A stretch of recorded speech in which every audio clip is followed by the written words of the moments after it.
신약 성경 302페이지 갈라디아서 2장 1절부터 봅니다. 14년 후에 내가 바나바와 함께 디도를 데리고 다시 예루살렘에 올라갔나니 계시를 따라 올라가 내가 이방 가운데서 전파하는 복음을 그들에게 제시하되 유력한 자들에게 사사로이 한 것은 내가 다름질하는 것이나 다름질한 것이 헛되지 않게 하려 함이라.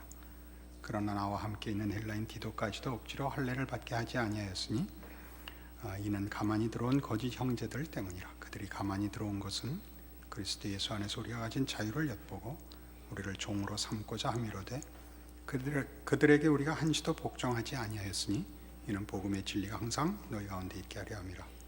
유력하다는 이들 중에 본래 어떤 이들이든지 내게 상관이 없으며 하나님은 사람을 외모로 취하지 아니하시나니 저 유력한 이들은 내게 의무를 더하여 준 것이 없고 도리어 그들은 내가 무할례자에게 복음 전함을 맡은 것이 베드로가 할례자에게 맡음과 같은 것을 보았고 베드로에게 역사하사 그를 할례자의 사도로 삼으시니가 또한 내게 역사하사 나를 이방인의 사도로 삼으셨느니라. 또 기둥같이 여기는 야고보와 게바와 요한도 내게 주신 은혜를 알므로 나와 바나바에게 친교 약속을 하였으니 우리는 이방인에게로 그들은 할례자에게로 가게 하려 함이라. 다만 우리에게 가난한 자들을 기억하도록 부탁하였으니 이것은 나도 본래부터 힘써 행하여 왔노라. 이 내용을 좀 더 이해하기 위해서 우리는 사도행전 15장도 오늘 본문으로 택해야 되겠습니다. 사도행전 15장에 가보십시다. 신약성경 212페이지 사도행전 15장 1절입니다. 어떤 사람들이 유대로부터 내려와서 형제들을 가르치되 너희가 모세의 법대로 할례를 받지 아니하면 능히 구원을 받지 못하리라 하니 바울 및 바나바와 그들 사이에 적지 아니한 다툼과 변론이 일어난지라. 형제들이 이 문제에 대하여 바울과 바나바와 및 그 중에 몇 사람을 예루살렘에 있는 사도와 장로들에게 보내기로 작정하니라. 그들이 교회의 전성을 받고 베니게와 사마리아로 다니며 이방인들이 주께 돌아온 일을 말하여 형제들을 다 크게 기쁘게 하더라. 예루살렘 이르러 교회와 사도와 장로들에게 영접을 받고 하나님이 자기들과 함께 계셔 행하신 모든 일을 말하며 바리새파 중에 어떤 믿는 사람들이 일어나 말하되 이방인에게 할례를 행하고 모세의 율법을 지키라 명하는 것이 마땅하다 하니라. 무슨 사건이신지 그 배경으로서 여러분 기억하셔야 됩니다. 바울이 이방인 선교를 하고 있는데 지금 갈라디아에 보낸 편지에 나오는 대로 유대에서부터 어떤 형제들이 아마 유대인들일 가능성이 큰 기독교인들이 할례를 받아야 한다라고 이제 주장을 했고 이것이 예수를 믿으면 된다라는 기독교 신앙과 크게 충돌을 하여 문제가 되어 예루살렘에까지 바울과 바나바가 이제 올라가게 되었습니다. 우리 오늘 본문에 의하면 이것이 오늘 2장 2절에 본 바와 같이 계시를 따라 올라갔다 그렇게 되어 있습니다. 계시를 따라 올라갔다는 것은 예루살렘이 더 권위가 있다든가 거기 있는 사도들이 더 권위가 있어서 글로 올라간 것이 아니라 교회의 일치를 위하여 올라갔노라 라는 말을 이것으로 대신하고 있습니다. 교회의 일치를 위하여 올라갔다는 것은 유대인들을 향한 복음과 이방인들을 향한 복음이 두 개가 있거나 구별된 것이 아니고 다 한 복음이라. 그래서 내가 예루살렘 교회를 찾아 올라간 것이라. 기독교 신앙의 본질과 선교 차원에서 여기서 말하는 선교 차원이라는 것은 복음을 전하며 복음을 설명하고 믿게 하는 모든 내용에 있어서 예루살렘과 아시아가 다를 것이 없다 하는 것을 확인하는 일의 필요를 인하여 올라간 것이지 예루살렘과 사도들이 더 권위가 있어서 그들에게 말하는 인정을 받아야 되고 저들의 승인을 받아야 된다는 것은 아니다 이거죠. 그래서 우리는 오늘 무슨 내용을 보냐 하면 이것이 사도행전 15장에 조금 전에 찾으신 데 한번 다시 가보시면 6절부터 더 계속 보겠습니다. 사도행전 15장 6절. 사도와 장로들이 이 일을 의논하러 모여 많은 변론이 있은 후에 베드로가 일어나 말하되 형제들아 너희도 알거니와 하나님이 이방인들로 내 입에서 복음의 말씀을 들어 믿게 하시려고 오래전부터 너희 가운데서 나를 택하시고 또 마음을 아시는 하나님이 우리에게와 같이 그들에게도 성령을 주어 증언하시고 믿음으로 그들의 마음을 깨끗이 하사 그들이나 우리나 차별하지 아니하셨느니라. 그런데 지금 너희가 어째요 하나님을 시험하여 우리 조상과 우리도 능히 매지 못하던 멍에를 제자들의 목에 두려느냐. 그러나 우리는 그들이 우리와 동일하게 주 예수의 은혜로 구원받는 줄을 믿노라 하니라. 이방의 구원은 이방인도 유대인과 동일하게 하나님 백성으로 예수 안에서 부름을 받았다는 것은 처음 베드로가 그 사역을 했습니다. 이방을 향한 복음의 첫 문을 연 자는 이 오해의 소지를 없게 하기 위해서 하나님이 베드로를 쓰셨습니다. 고넬료 집안에 가서 복음을 전하고 베드로는 반신반의하고 갔는데 그 설교 중에 성령께서 임하시는 걸 보고 베드로가 항복했죠. 이방인에게도 우리가 동일한 구원을 주었다. 그게 지금 이 증언입니다. 12절 또 계속 봅니다. 온 무리가 가만히 있어 바나바와 바울이 하나님께서 자기들로 말미암아 이방인 중에서 행하신 표적과 기사에 관하여 말하는 것을 듣더니 말을 마침에 야고보가 대답하여 이르되 형제들아 내 말을 들으라. 하나님이 처음으로 이방인 중에서 자기 이름을 위할 백성을 취하시려고 그들을 돌보신 것을 시므온이 말하였으니 선지자들의 말씀이 이와 일치하도다. 여기 시므온은 베드로입니다. 베드로의 앞에 증언과 일치한다 이거죠.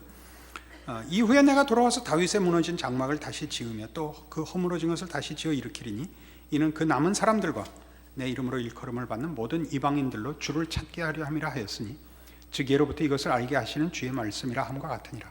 그러므로 내 의견에는 이방인 중에서 하나님께로 돌아오는 자들을 괴롭게 하지 말고 다만 우상의 더러운 것과 음행과 목매어 죽인 것과 피를 멀리하라고 편지하는 것이 옳으니 이는 예로부터 각성에서 모세를 전하는 자가 있어 안식일마다 회당에서 그 글을 읽음이라 하더라.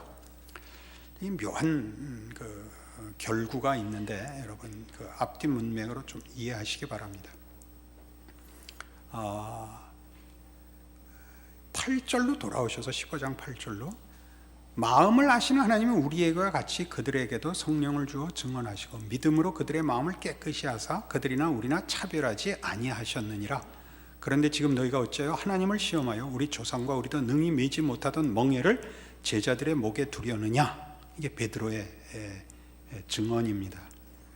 그래서 결론이 그렇다. 우리는 구원 얻는 일에 다른 아무런 율법적 조항을, 그러니까 인간의 어떤 조건을 제시하지 않는 것이 복음의 내용에 일치하는 줄 아노라 라고 했으나 19절로 다시 오셔서 그러므로 내 의견에는 이방인 중에서 하나님께로 돌아오는 자들을 괴롭게 하지 말고 다만 우상의 더러운 것과 음행과 목매어 죽인 것과 피를 멀리하라고 편지하는 것이 옳으니, 그러니까 우상 숭배와 음행과 목매어 죽인 것과 피를 멀리하는 것, 이것은 여기서는 약간 다른 시각입니다. 이것만은 지켜야 된다는 아닙니다. 이거 오해 없이 들으셔야 됩니다. 이걸 해도 좋다는 얘기는 물론 아닙니다. 이런 것들이 구원의 조건이 아니다 이겁니다. 우상을 섬기지 않으면 구원을 받는 게 아니라 예수를 믿어야 구원을 받는 것입니다. 음행을 하지 않아야 구원을 얻는 것이 아니라 거룩으로 부르신 예수를 믿어야 됩니다. 그건 좀 다른 문제입니다. 조건으로는 이것들이 쓰이지 않는다는 것입니다. 근데 왜 이것을 행하라 하느냐? 21절 이는 예로부터 각성에서 모세를 전하는 자가 있어 안식일마다 회당에서 그 글을 읽음이라 하더라. 유대인과 충돌하지 말자 이겁니다. 아직도 유대인만이 하나님의 백성인 줄 알고 율법을 지키는 유대인들과 기독교인들이 동일한 구약으로부터 이어진 약속 속에서 그 약속의 핵심이고 주인공인 예수를 믿는 복음을 전하는데, 그래서 예수를 설명할 때는 구약으로 거슬러 올라가는데 구약만을 믿고 예수가 누구인지 아직 모르는 유대인들하고 쓸데없이 충돌하지 말자 해서 우상과 더러운 것과 음행과 목매어 죽인 것과 피를 멀리하는 것을 교회의 일치와 쓸데없는 분쟁을 피하기 위하여 제시하고 있습니다. 이거 벌써 표정들이 좋지 않은데 참 큰일입니다. 이거 조건이 아니라는 말은 이해하셨죠? 우상을 안 섬기면 하나님의 백성인 것 아니고 하나님의 백성이라서 안 섬기는 겁니다. 음행을 하지 않으면, 그러면 도덕이 구원의 조건이 된다 그러죠. 그렇지는 않습니다. 그러면 아무래도 되느냐? 예수를 믿으면 거룩한 생활을 최선을 다하여 순종해야 됩니다.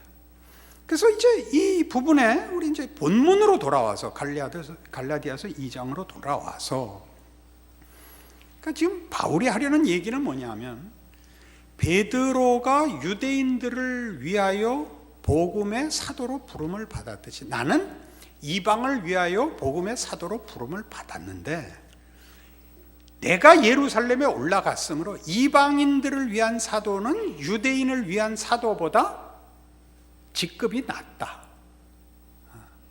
지읒받침 낮다고 생각지 마라, 차이가 있다고 생각지 마라, 이 얘기를 하는 겁니다. 교회의 일치라는 건 이게 지금 묘한 것인데, 마치 할례를 요구함으로써 이것이 유대인들에게 어떤 우선권이 주어진 것으로 생각지 마라. 내가 예루살렘에 올라간 것은 저들에게나 우리에게나 복음은 공평한 것이요, 하나님은 동일한 하나님이시고 조건상 차별이 없다는 걸 확인하러 간 것이지 인정받으러 간 것 아니다. 이렇게 이 사건을 들어서 그러니까 이제 확인을 시키고 있습니다. 그래서 이제 이게 무슨 뜻이냐 하면, 우리 모두가 사실은 당시에 이방인들은 예수 믿는 문제에 있어서 아무래도 열등감을 가졌겠구나, 유대인들은 우월감을 가졌겠구나 하는 역사적 상황을 이해할 수 있게 물론 해줍니다.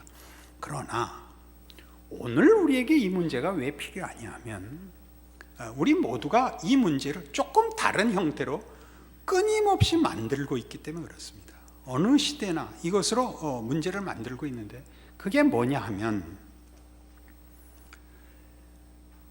교회의 일치라는 것, 신자의 일치라는 것은 신자들 간의 동의를 근거로 하여 일치가 생산되는 것이 아니라 예수 그리스도라는 한 분 구세주를 근거로 하여 일치하는 것입니다.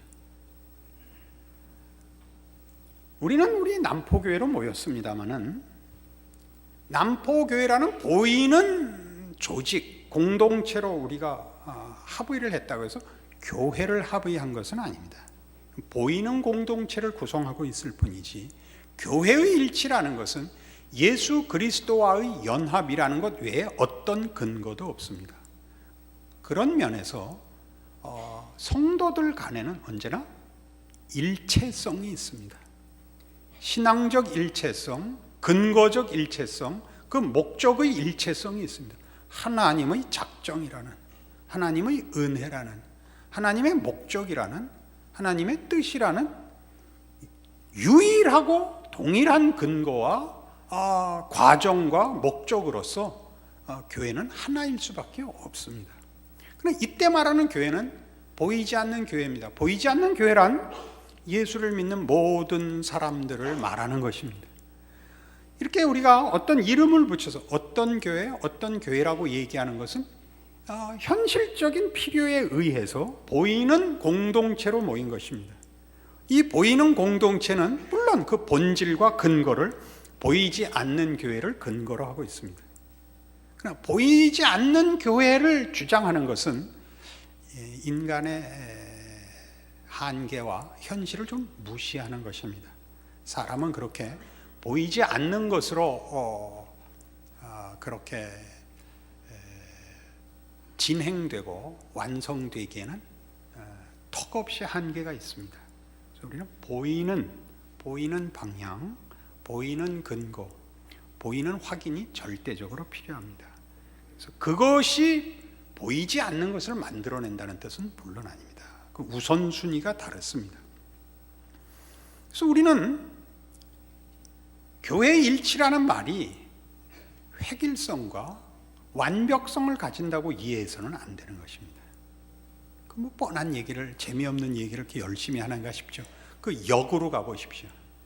의견이 다를 때 서로의 취향이 다른 문제로 우리는 결단코 싸울 수 없습니다. 이 교회에서는 가장 중요한 문제입니다. 우리 현실적인 문제를 얘기할까요? 새벽 기도에 나와서 누가 고함을 지르고 기도할 수 있습니다. 말려야 될까요? 말아야 될까요? 말려야 됩니다. 왜 말려야 되죠? 다른 사람을 방해하니까.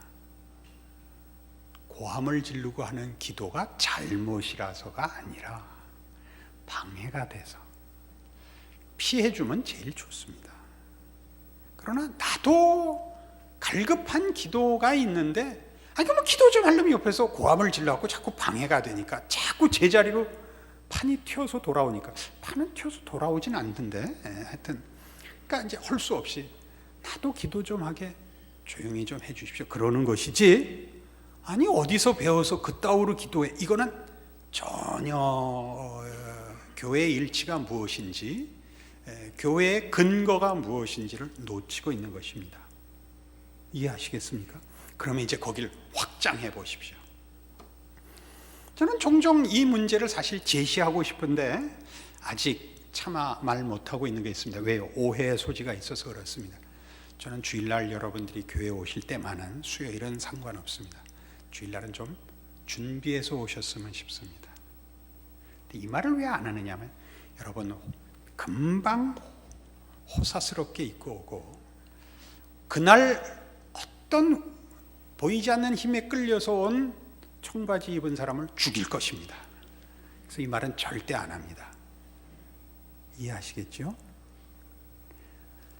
알고 할 만한 사람이 준비를 해서 주의를 지키는 것과 그것이 금방 율법이 되는 것은 얘기가 다릅니다. 그게 아까 사도행전 15장에서 본 그 결론들입니다. 목매어 죽인 것, 음행하는 것, 우상숭배, 피채 먹는 것, 선지는 안 먹어.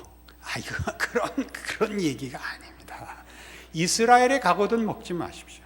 괜히 그 사람들하고 싸울 필요 없으니까 우리나라에선 기도하고 맛있게 드십시오. 이거 좀 과하게 얘기했을까? 이해하시겠습니까? 피채 생피를 먹는 게 보기가 좋겠습니까? 많은 먹어야 사는 흡혈족 출신이라면 살기 위해서 먹는 것이 옳다고 생각합니다. 저는 이런 부분에 와서 너무 제가 예리하고 단호한 게 스스로도 싫습니다. 잘 생각해 보십시오. 주의를 여러분이 준비해서 오는 것만큼 여러분의 복입니다. 우리 원래 남자들이 이제 서양 문화에서 연미복을 입는 것은 큰 사치요, 큰 명예입니다. 그러나 어떻게 하다가 사회가 이제 직장에 나올 때 다 넥타이 메고 나오는 게 불편해지기 시작했죠. 왜냐하면 명예와 사치로 이해하기에는 현실이 너무 고달프니까 이제는 자유롭게 편한 복장을 입는 것을 허용하는 것이 더 좋은 직장이 됐고 융통성이 있는 시대가 됐습니다. 그것이 틀렸다는 얘기를 하자는 게 아니라 우리에게 주어졌던 영광의 어떤 모습들을 현실적인 필요성 때문에 이렇게 우리가 대강 지내고 있고 문제는 그래 본질이 아닌 것으로 싸운다는 사실이죠. 싸운다는 사실입니다. 제가 오늘 한 얘기들을 여러분 깊이 명심하셔서 이 싸움을 하지 말아야 됩니다. 그래서 교회 일치는 획일성이나 모두의 공감이나 또는 완벽함에 있지 않습니다. 그것은 불가능합니다. 그것은 불가능합니다. 우리는 각각 고집이 있고 필요가 다르다는 것을 인정해야 됩니다. 그래서 교회 안에서는 교회 일치가 종종 충돌로 나올 수 있다는 걸 아셔야 됩니다. 내가 하는 말을 상대방이 듣자마자 무슨 말인지 알고 감격하고 나도 그래라고 손을 잡는 것으로 일치가 확인되는 것이 아니라 그게 무슨 말이야? 난 달라. 왜 나보고 뭐라 그래? 내가 오늘 오죽하면 버선발로 여길 뛰어왔겠어 라는 아우성에 귀를 기울이는데 교회의 일치가 있습니다.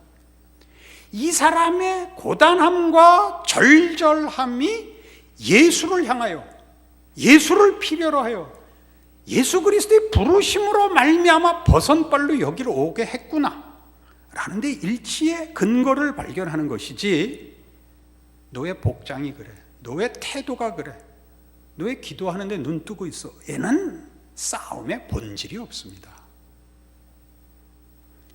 교회 안에서 싸워보셨습니까? 싸워보십시오. 얼마나 하찮은 것으로 싸우는지 보셨습니까? 아주 하찮은 것으로 싸웁니다. 가르마를 오른쪽에 탔다 왼쪽에 탔다로 싸웁니다. 그러나 그 개인에게는 그것이 사활이 걸린 문제입니다. 어느 시에 그런 게 있죠. 어느 가스맨들 피 흘린 흔적이 없으랴. 물론 뒤에 건 이제 성경적으로 붙인 제 번안입니다만은, 그죠? 어느 가스맨들 피 맺힌 먹물이 없겠습니까? 왜 여러분이 어떤 한 영혼과 인격을 여러분 마음에 들라고 고함을 질러 교회의 일치에 근본된 예수 그리스도의 십자가를 부인케 하십니까? 아까 베드로가 얘기한 것 같이 우리 선조들과 우리도 매지 못했던 멍에를 지우려 하느냐? 베드로가 나서서 그랬다고요. 그 일치를 확인하러 바울이 올라가는 거예요. 뭐라 그러면서? 6절, 갈라디아서 2장 6절, 유력하다는 이들 중에 본래 어떤 이들이든지 내게 상관이 없으며 하나님은 사람을 외모로 취하지 아니하시는, 유력한 자가 어디 있냐 그겁니다. 하나님 아래서 다 죄인이고 은혜를 필요로 하지. 저 유력한 이들은 내게 더하여 준 것이 없다. 우리 개역 개정판에 잘 원문에는 없지만 도움을 위하여 조그만 글자로 써놨습니다. 의무를 더하여 준 것이 없고, 그래서 의무를 더하여 준 것이 없다는 건 그들이 내게 무슨 직책을, 어떤 권리를 더해 준 것 없고, 도리어 그들은 무할례자에게 복음 전함을 맡은 것이 베드로가 할례자에게 맡음과 같은 것을 보았고, 그들은 자신들의 사역이나 베드로의 사역이나 바울의 사역이 동일하다는 것을 본 사람들이지, 확인한 사람들이지, 우월감에 젖어 있거나 어떤 우선권을 갖고 있는 사람들이 아니었다, 그 얘기입니다. 멋있죠? 초대교회에 일어났던 현실적인 문제였고, 그것을 해결한 성령님의 간섭이 유지시킨 교회의 일치입니다. 이것은 또한 이런 충돌, 어떤 개인적인 신앙의 절실함의 다름으로만 일어나는 것이 아니라, 원래 이 다름이라는 것은 우리에게 갈등과 충돌을 만들어내는 법인데도 그것도 일치를 만들어낼 뿐만 아니라, 여기 나오는 거짓 형제들, 4절에 있는 이는 가만히 들어온 거짓 형제들 때문이라. 이 거짓 형제들로 인하여 교회가, 현대식으로 얘기해서 이단들이 들어옴으로 인하여 교회가 크게 술렁거릴 수 있습니다. 그런 것들마저도 도리어 교회의 일치에 도움이 됐지 손해보지 않는다, 그겁니다. 그때 우리는 비로소 우리가 같은 편인 줄 압니다. 이렇게 얘기하는 거 용서하십시오. 정확한 역사 이해가 아직 부족한데, 원균과 이순신이 같은 편이다를 압니다. 뭐 앞에서? 외적 앞에서. 그래서 우리는 말하자면 교회의 일치를 어떤 조직, 제도 이런 것으로 이루어내려고 해서는 안 됩니다. 우리 지난번 장로 투표했을 때나 다음 주에 우리 안수 집사 투표를 할 텐데, 많은 분들이 이런 문제를 제시했습니다. 무슨 말나는 걸 싫어해서 그거를 모든 제도로, 규칙으로 아무 말이 일어나지 않게 하려는 것은 교회 일치에 상하는 실력이 아닙니다. 듣기 싫은 소리가 안 이러게 나게 할 수는 없습니다. 교회 안에는 실제로 알곡이 아닌 사람이 들어올 수 있고, 또 실제로 알곡인데도 아직 꽉 차지 않은 사람이 있을 수 있어서 그 실력 없는 말을 할 수 있습니다. 실력 있는 사람들이 그걸 감내해야지, 아무에게도 아무 소리를 듣지 않는 완전한 규칙과 제도를 만들면 그 안에 아무도 살 수가 없는 교회를 만들어 놓을 것입니다. 그래서 교회의 가장 중요한 힘은 뭐냐 할 때, 예수 그리스도의 은혜로 인하여 우리가 이 자리에 있다. 나와 내 마음에 들지 않는 저 사람이 있다. 하나님의 은혜와 기다려주심과 용서라는 포용과 관용에 의하여 교회가 허락되어 있다를 아는 것입니다. 그렇게 하시겠습니까?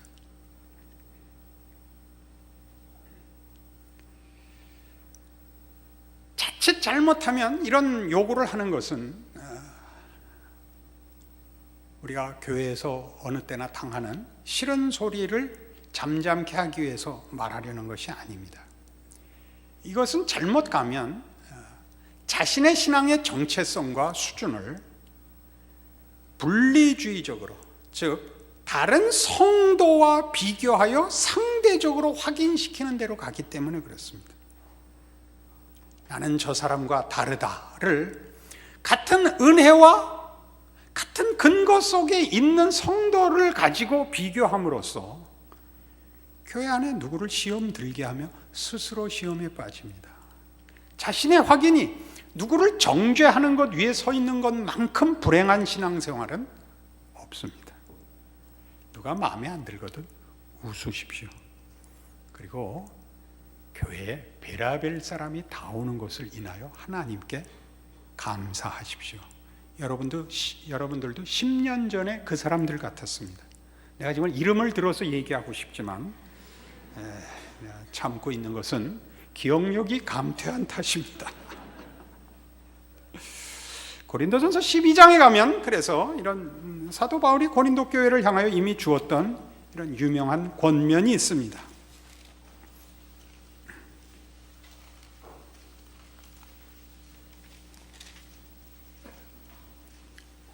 신약성경 277페이지 고린도전서 12장 12절입니다. 몸은 하나인데 많은 지체가 있고 몸이 지체가 많으나 한 몸인과 같이 그리스도도 그러하니라.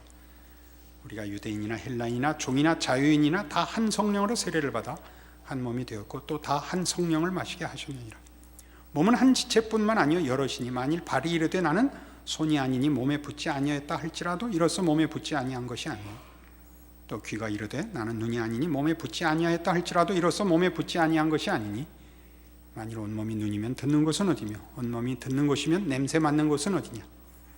그러나 이제 하나님이 그 원하시는 대로 지체를 각각 몸에 두셨으니 만일 다 한 지체뿐이면 몸은 어디냐. 이제 지체는 많으나 몸은 하나라. 눈이 손더러 내가 너를 쓸 데가 없다 하거나 또한 머리가 발더러 내가 너를 쓸 데가 없다 하지 못하리라. 그뿐 아니라 더 약하게 보이는 몸의 지체가 도리어 요긴하고 우리가 몸에 덜 귀히 여기는 그것들을 더욱 귀한 것들로 입혀주며 우리 아름답지 못한 지체는 더욱 아름다운 것을 얻느니라. 그런즉 우리 아름다운 지체는 그럴 필요가 없느니라. 오직 하나님이 몸을 고르게 하여 부족한 지체에게 귀중함을 더하사 몸 가운데서 분쟁이 없고 오직 여러 지체가 서로 같이 돌보게 하셨느니라. 무슨 말인지 이해하시겠죠? 지체끼리 싸우지 마십시오. 우리는 한 몸입니다. 그리스도의 몸으로 붙어 있는 것이지 팔이 다리에 붙어 있고 다리가 귀에 붙어 있지 않습니다. 그리고 그것은 다른 사람을 존중하는 데도 쓰일 뿐만 아니라 스스로의 신자됨을 확인하는 문제에서도 그렇습니다. 여러분이 그리스도에게 연합되어 있는 것을 잊지 마십시오. 그것을 확인하고 그것을 누리시고 거기에 자신의 정체성과 신앙의 순종의 내용을 추적하셔야지. 그렇지 않으면 금방 다른 사람과 비교하게 됩니다. 그러면 불행한 신앙을 낳습니다. 스스로를 확인하는 적극적인 아무 목표도 내용도 가질 수 없기 때문입니다. 그래서 여러분 다 아시듯이 고린도전서 10장에 있는 이 말씀을 여러분 다시 한번 봅시다. 고린도전서 10장 23절 모든 것이 가난한 모든 것이 유익한 것이 아니요 모든 것이 가난한 모든 것이 덕을 세우는 것은 아니니 누구든지 자기의 유익을 구하지 말고 남의 유익을 구하라. 여러분에게 오늘 설교 말씀으로 이렇게 물을 수 있습니다. 여러분이 남에게 무슨 유익이 있는가 물어보십시오. 무슨 유익이 있는가? 저는 남에게 유익을 주기 위하여 평소에 자주 하는 대화의 주제가 하나 있습니다. 밤낮 아프다는 얘기를 하는 거죠. 목사님은 신앙이 좋은데도 늘 아프시구나. 하나님이 나를 더 사랑하시는구나. 이런 유익을 주고 살고 있습니다. 뭘 하고 있는가 보죠. 저한테 와서 하는 제일 멋없는 얘기가 뭐냐? 목사님 왜 아프세요? 아프고 싶은 사람이 세상에 어디 있겠어요. 저야말로 정말 건강하고 싶습니다. 그리고 제 마누라 등살에라도 건강해야만 합니다. 네, 안 건강해집니다. 저는 감수하고 삽니다. 그래서 다른 사람이 아플 걸 내가 아픈 게 낫다. 이거는 순전히 선전용이요, 간증용이지만 말이라도 이렇게 하는 것이 실력 있는 것입니다. 여러분 잘 생각해 보십시오. 예수 믿어서 멋있어진 것이 무엇이 있는가 생각해 보십시오. 예수 믿어서 왜 자꾸 멋없어지는 거지? 표정이 달라집니까? 말을 이쁘게 합니까? 밥값을 냅니까? 이 세 번째 건 하지 말걸. 31절 그런즉 너희가 먹든지 마시든지 무엇을 하든지 다 하나님의 영광을 위하여 하라. 유대인에게나 헬라인에게나 하나님의 교회나 거치는 자가 되지 말고 나와 같이 모든 일에 모든 사람을 기쁘게 하여 자신의 유익을 구하지 아니하고 많은 사람의 유익을 구하여 그들로 구원을 받게 하라. 예수 믿는 우리가 한국 교회가 우리 시대 앞에, 사회 앞에 예수 믿으라고 목청껏 소리 질렀습니다. 고함은 질렀는데 사람들이 보고 항복할 일은 미처 못 따라온 것 같습니다. 고함이 너무 컸을 수 있고 고함 지른 것만큼 아직 쫓아올 실력은 아직 없었을 수 있습니다. 그러니까 이제 돌아봐야 됩니다. 우리가 하는 거 보고 정말 예수 믿는 게 대단하구나 이렇게 믿게 하셔야 됩니다. 그것은 물론 윤리적이고 종교적이어야 되지만 이렇게 딱 만났을 때 풍기는 분위기가 그 사람의 인격적, 습관적 모습이 몸에 배어있는 냄새가 그래야 됩니다. 나도 이걸 준비할 때는 멋있게 하려고 꽤 거울 보고 연습했는데 그러셔야 됩니다. 이거 하셔야 됩니다. 예수 믿는 일 평탄하다는 약속은 없지만 불만이라는 얘기는 어디에도 없습니다. 예수 믿는 것은 어떤 형편에서도 감사한 일입니다. 그걸 놓치면 우리는 예수 믿는다는 걸 증언할 다른 방법을 쓸 수가 없습니다. 여러분 각자를 위하여 오늘의 말씀 기억하시기 바랍니다. 기도하십시다. 하나님 아버지 은혜를 감사합니다. 하나님을 아버지라 부르는 것은 얼마나 놀라운 것인지요. 우리가 그리스도의 몸이라는 사실은 얼마나 신비한 것인지요. 우리의 삶이 그리스도와 연합되어 있다는 것은 얼마나 큰 기적인지요. 우리 각자를 돌아보게 하셨습니다. 우리 자신을 위하여 함께 형제된 믿음의 식구들을 위하여 하나님의 사람의 마땅한 유익을 나누는 우리의 존재와 신앙이 되게 하여 주시옵소서. 그리하여 더 크게 우리 시대와 사회 앞에 신자의 본분 감당케 하시옵소서. 예수님 이름으로 기도합니다. 아멘.